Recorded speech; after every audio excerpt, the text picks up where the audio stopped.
like today, the quest for transformative change was opposed by big business, by Wall Street, by the political establishment, by the Republican Party, and by the conservative wing of FDR's own Democratic Party. That's Bernie Sanders yesterday in his big speech explaining what democratic socialism means to him and how it informs his platform as a politician, but especially as a presidential candidate. And there, he's identifying the historic and philosophical and ideological links between his own campaign today and FDR's New Deal efforts back in the day, talking about the enemies that were available back then, many of them still operating, still opposing his agenda today. We also found new enemies, though, in the wake of his speech, which was panned by a lot of the people who generally don't like Bernie Sanders. They were not big fans of it. Some people even who are on the issues sort of, they like Bernie Sanders, they generally support him, think that it's unwise for him to continue to attempt to reclaim democratic socialism as a term when, in their view, the well has been so poisoned against any form of socialism whatsoever.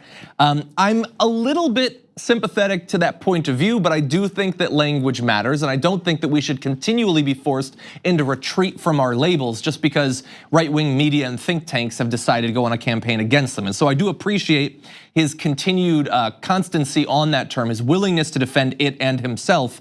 And also, a very clever way to do that is to identify that this is my form of socialism. It's not the only form of socialism. And some people who say they hate socialism sure seem to like certain forms of it, which he does in this clip. President Trump and his fellow oligarchs attack us for our support of democratic socialism. They don't really oppose all forms of socialism. They may hate democratic socialism because it benefits working people, but they absolutely love corporate socialism that enriches Trump and other billionaires. Oh, and that's a form of socialism we've had in America for a very long time, and it's thriving today. Now, in addition to the speech, he also put out planks of what would fit in with his implementation of democratic socialism today. These are not generally new policies for him. You'll be familiar with them, but if we can bring up this tweet, you're gonna see he says in 1944, FDR proposed an economic bill of rights, but died a year later and was never able to fulfill that vision. Our job 75 years later is to complete what Roosevelt started, saying, that is why today I'm proposing a 21st century economic bill of rights that enshrines rights to affordable housing, a quality of education, secure retirement, healthcare, a clean environment, a decent job that pays a living wage, and policies like that he has obviously supported for literally decades. What's important there, and I just want to briefly mention this, is when he is talking about an economic bill of rights, he's not using the word rights the way it is generally used, which means simply a protection from the government. And he doesn't mean it in the way that a lot of people use it, which is like the barest protection against a bad thing happening. Like you have a right to not die, for instance. He goes beyond that. He doesn't just say you have a right to have access to an emergency room. He says you have a right to what is necessary to live a healthful life. You don't just have a right to some form of education, you have a right to a complete education that allows you to live a complete life. And you can see that throughout the platform there. These are robust rights. And why do we need these rights? Well, it's grounded in his view of what economic freedom is, as he explains in this video. Are you truly free if you are unable to go to a doctor when you are sick, or face financial bankruptcy when you leave the hospital? Are you truly free if you cannot afford the prescription drugs you need in order to stay alive? Are you truly free if you are a mother with a newborn baby, but you are forced to go back to work immediately after the birth of that child because you lack paid family leave?